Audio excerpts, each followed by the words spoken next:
અને આમ આદમી પાર્ટીના ગઠબંધન પર ભાજપના પ્રદેશ અધ્યક્ષ સી.આર. પાટીલે પ્રતિક્રિયા આપી છે. કોંગ્રેસ અને આપ દિવા સ્વપ્નમાં રાજતા હોય તેવું સી.આર. પાટીલે કહ્યું છે. વિધાનસભામાં જે સ્થિતિ થઈ છે, જે બાદ આમ આદમી પાર્ટીએ લોકસભામાં 2 જ બેઠક લડવાનો નિર્ણય લઈ સારું કર્યું છે, એવા પ્રહાર સી.આર. પાટીલે કર્યા.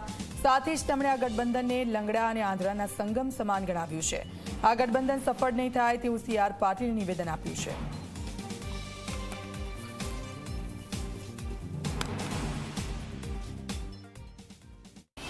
કોંગ્રેસ અને આપ દ્વારા